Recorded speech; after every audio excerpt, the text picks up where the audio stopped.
Welcome to the deep dive. We take your sources, pull out the key knowledge, and get it to you fast. Yep, straight to the point. Today, learner, we are digging into The Achievement Habit.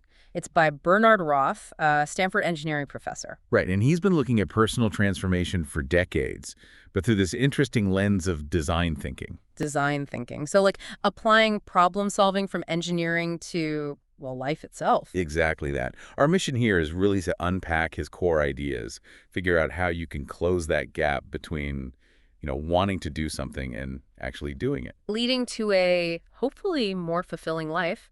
We'll focus on insights you can use, maybe some surprising bits, but keep it manageable. Sounds good. Where should we start? Okay, let's jump right into a big one. Nothing is what you think it is. Kind of a bold statement. It really is. But Roth's point is profound. He's saying that the meaning we give things, events, people, even ourselves, it isn't actually in the thing itself. It's something we assign, a choice. Precisely. And knowing that gives you incredible power to change your experience. He uses this great story about Mike and his Burning Man projects. Oh, yeah, I remember that one. So Mike's first project in Roth's class wasn't great, was it? No. Roth was pretty blunt, said he wouldn't have recommended him for a job based on it. Underwhelming is a good word. But then later on, this same Mike becomes a really central figure in the Flaming Lotus Girls. Creating these huge, amazing fire sculptures, kinetic art, empowering women in the maker scene. Totally different picture. It completely shifted Roth's view of him, and the lesson for us, learner, is that those first impressions, the meaning we slap on things initially, they can be way off. Seriously off. And if nothing is anything until we decide what it means, well, that puts us in the driver's seat, doesn't it? It really does. Roth pushes this with that exercise. Okay. My daughter has no meaning. That sounds jarring. It definitely sounds odd at first. He asks people to name important people or things in their lives and then literally say, this person has no meaning or this thing has no meaning. Whoa. Why would anyone do that? Doesn't that feel wrong? The goal isn't to diminish the love or importance, actually. It's the opposite, in a way. It's to make you realize that the deep meaning, like the love Roth's colleague Cherie felt for her daughter, isn't automatic. It's a meaning she chooses to create and nurture every day. Okay. So realizing it's a choice can actually make you appreciate it more, not take it for granted. Exactly. It heightens appreciation. It's active, not passive. That kind of links to Roth's own story about the stolen tape, right? At his workshop. Yes, perfect example. His immediate reaction was anger, feeling betrayed because people took his tape to copy without asking. He assigned a meaning of disrespect, violation even. Pretty understandable reaction, I'd say. For sure. But then he thought about his own exercise. Nothing has any meaning. And he realized, wait a minute, the tape itself, it's just plastic, magnetic coating. Right. The object itself was neutral. The distress came entirely from the negative meaning he layered onto their actions. It shows how easily we can create our own suffering just by the meaning we assign. You see, learner. Absolutely. And it's not just about tapes or objects. It hits relationships, how we cope with really hard stuff. Yeah. Like those two friends with Alzheimer's. Oh, that comparison is incredibly powerful. You have two men, similar disease progression. But vastly different experiences, right? Because of the spouses. Totally different. One partner, Anne, kept this positive, loving attitude. She focused on connection, found moments of joy despite the illness, created a positive meaning around their situation. While the other spouse Was overcome by fear and loss, focused on what was gone. It created this negative, kind of controlling environment. Same disease, but the lived reality, shaped by the meaning assigned by the caregivers, was poles apart. It really makes you think, doesn't it? What meanings am I assigning in my life? Are they actually helping me? That's the core question Roth wants us to ask. Okay, so meaning is constructed. Got it. Now brace yourself for this next one. Reasons are bullshit. Huh. Yeah, that one tends to get a reaction. It's definitely provocative. It sounds like he's saying our explanations for why we do things are meaningless. Not quite meaningless, but often. Invented after the fact. He talks about MRI research showing our brains can actually initiate an action before we're consciously aware of deciding to do it, or why. Wait, really? So we act first, and then our conscious brain comes up with a reason, like reverse engineering our own behavior. Kind of, yeah. A lot of the reasons we give are just justifications, stories we tell ourselves, especially to explain our habits. Think about that Japanese professor Roth mentions. The one who said he wanted more family time. Yeah, but he always stayed late at work. Not even being productive, just hanging around. So his reason, I'm too busy, was just... Bullshit, basically. It was an excuse that let him keep doing what he was already doing, maybe avoid going home, maybe get some status from being busy. It wasn't the real driver. Okay, I see. So focusing on these reasons can actually get in the way of changing. That's Roth's point. He suggests a really pragmatic approach. If what you're doing works, keep doing it. If it doesn't work, Do something different next time. Simple as that. exactly. Don't get bogged down in analyzing why it didn't work with elaborate reasons. Those reasons often just serve to excuse the ineffective behavior and stop you from trying something new. So it's not that we should never have reasons, but maybe be skeptical of them, especially when they stop us from acting. Be aware of them. Notice when you're giving one. Ask yourself if it's really the reason or just a convenient story. Actions, Roth emphasizes, tell the real story. He advises, don't give reasons unless you absolutely have to. Okay. Actions over justifications. Go ahead. So we've tackled meaning, reasons. What about when we just feel stuck, can't seem to move forward? Ah, yes, getting unstuck. We all hit those points. Roth offers some really useful tools here, drawing again on design thinking principles. Like that familiar, unfamiliar idea. Exactly. He talks about creativity exercises where people have to use ordinary objects, Cheerios, a hammer, whatever, to solve a totally unrelated problem. Like making a communication device from breakfast cereal. Seems kind of random. It does. But the goal isn't necessarily the device itself.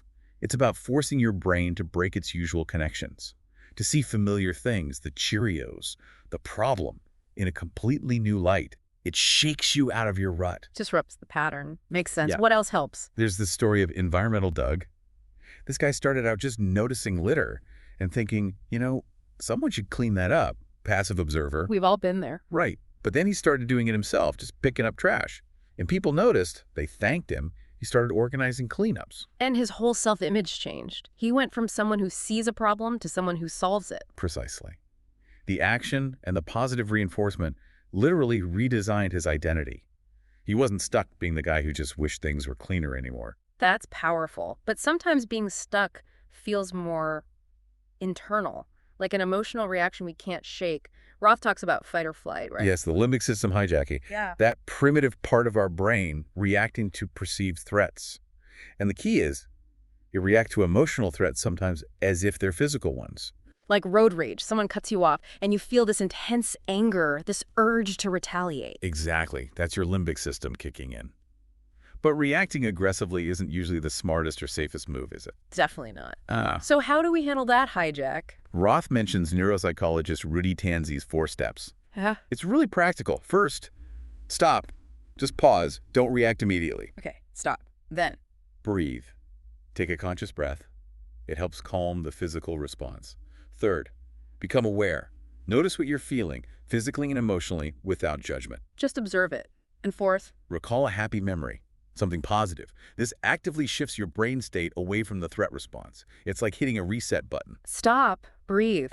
Become aware. Recall. It's like a mini design process for your own emotional reaction. Breaking it down. That's a great way to put it. It gives you back control instead of being run by that initial, maybe unhelpful impulse. Roth also briefly touches on how we can get stuck in different brain modes, like being too stuck in primal urges or overly emotional or just lost in abstract thought, avoiding action. Self-awareness is key. And that ties into the right and wrong game, too, doesn't it? Getting stuck arguing about who's right. Oh, absolutely. That keeps us stuck all the time. Roth tells that story about arguing with his wife and then realizing he was late for a meeting. And initially he blamed traffic, other people, external stuff. Yeah, the classic external reasons. But then he had this moment of clarity. The real reason he was late wasn't the traffic. It was that, consciously or not, the meeting just wasn't his highest priority right then. Ouch. Taking responsibility. Once he owned that, then he could decide if he wanted to change his priorities or his scheduling next time. Blaming traffic just kept him stuck, feeling like a victim of circumstance. So, getting unstuck involves reframing, managing emotions, and owning our choices. Okay, that leads nicely into the next point. Doing is everything, and trying isn't. This is so central to Roth's whole philosophy. Yeah. He makes a very clear distinction here. Trying is, well, it's tentative. It might happen, it might not. There's often an escape hatch built in. Like, I'll try to call you later, maybe I will, maybe I'll get distracted. Exactly. Whereas doing involves real intention. Focus. Yeah. A commitment to see it through. It's about engaging fully to achieve the result. He uses the example of getting that Cossack uniform for his friend Harold, like Right. from the Russian tea room. Yes. He had no idea how he was going to do it. It seemed impossible. But he didn't say, I'll try. He decided he was doing it. That decision, that intention, set the wheels in motion. He started asking questions, exploring options. And eventually he did it. The doing mindset made it happen. Absolutely. And remember that student in Seoul? Yeah. In the exercise about trying versus doing with the glasses? Oh, yeah. Who just grabbed them forcefully. Yeah, he really embodied the doing mindset. It wasn't about asking politely or tentatively reaching. It was sheer intention. I am taking these glasses. It showed the intensity Roth connects with doing. It's a powerful difference. It also makes me think about praising kids. We're told to praise the effort, the doing, not just the result. That fits perfectly. Praising effort reinforces the value of the process of engagement, of doing, which builds resilience. Praising only innate talent or easy success doesn't build that same muscle. And that course project he gives his students. Do something you have really wanted to do and have never done, or solve a problem in your life. It's pure doing, isn't it? No try, just do. Empowering. Totally. It pushes them past the reasons and excuses right into action. Okay, action is key. Now, let's talk about something maybe more subtle. Watch your language. How words shape things. Hugely important. The words we use both internally and with others frame our reality. Roth points out some simple but powerful shifts, like swapping but for and. How does that work? I want to go to the party, but I'm tired. Versus, I want to go to the party, and I'm tired. See the difference? The but sets up a conflict, often meaning the first part gets canceled out. The and allows both things to be true. So I want to go and I'm tired, so maybe I'll just go for an hour. It opens possibilities instead of shutting them down. Exactly. It acknowledges the reality without letting the challenge become a full stop. It's a tiny change, learner. But try mentally switching those words next time you use but. See how it feels. Interesting. What about have to versus want to? Another big one. We say, I have to go to work. I have to do laundry.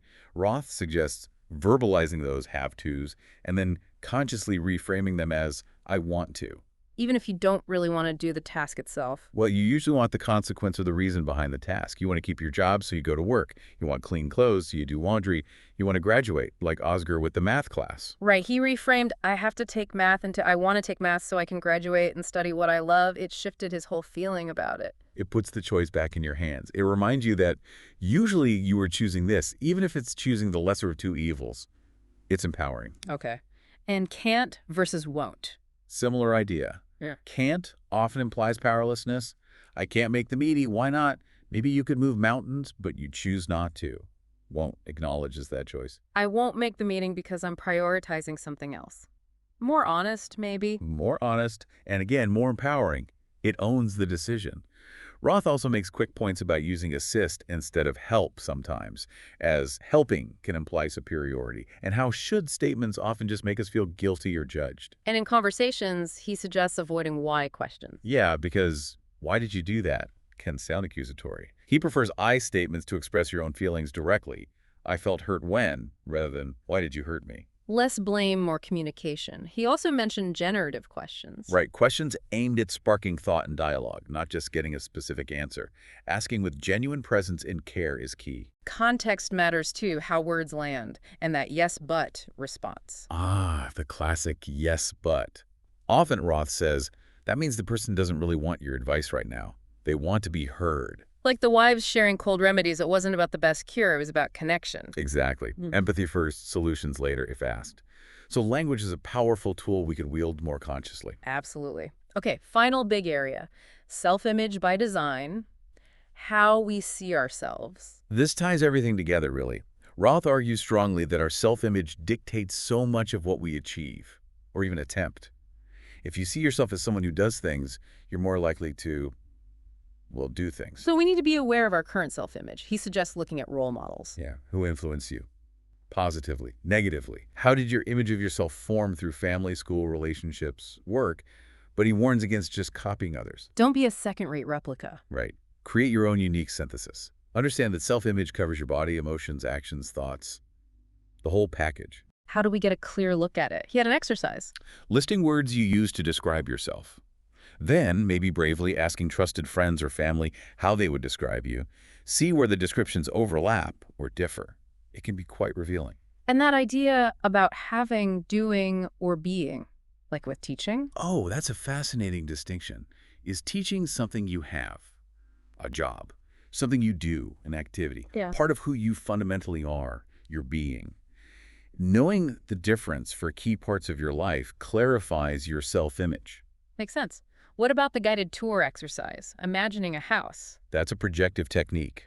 As you mentally walk through this imagined house and describe it, the rooms, the condition, the atmosphere, you're often projecting aspects of your own inner world, your self-image, onto the description. So describing a dark, cluttered basement might say something about hidden parts of yourself. Potentially, yes. Or describing a bright, open living room might reflect feelings of connection or possibility. It's a way to access self-perception indirectly. And then there's confronting things we want to change, asking if we're really willing to let them go. Yeah, that's a tough one. Sometimes we cling to our problems, don't we? They become part of our identity or they get us sympathy. We might say we want rid of something, but deep down we're not quite ready to let it go. Owning that resistance is crucial. And the story of Carol DeLue, the professor who was murdered. Such a tragic story. Killed by a PhD student obsessed with external validation, with accolades. It's a chilling example of what can happen when self-worth gets completely tied to outside approval rather than inner values. And Roth contrasts that sharply with colleagues facing death, who found peace and acceptance by shifting their focus inward. Exactly. It highlights the ultimate importance of designing a self-image based on intrinsic worth, not just external achievements. Okay, wow. We've covered a lot. So, learner, wrapping up this deep dive into the achievement habit, let's just quickly hit the main takeaways. We saw that meaning isn't fixed, it's something we assign. Reasons are often just stories we tell ourselves after the fact. We learned practical ways to get unstuck by reframing things or managing those emotional hijacks. We emphasize the huge difference between just trying and fully committing to doing. We looked at how powerful our language is, the small shifts like but to and or have to want to. And finally, we explored how our self-image shapes everything, and crucially, that it's something we can actually design and cultivate intentionally. These aren't just theories, are they? Roth's ideas offer real, actionable steps you can take, learner, to get more control over your intentions, build better habits. And ultimately, craft a life that feels more aligned and fulfilling. So here's a final thought to chew on. Think about one reason you've been using. An excuse, maybe, for not doing something you really want to do. Just one. What if you decided, just for a moment, to treat that reason as, well, maybe not solid fact, but just a story? What might happen if you ignored the reason and just started doing the thing, even in a small way? Definitely something to consider. We really encourage you to check out Bernard Roth's The Achievement Habit for more. Thanks for diving deep with us today.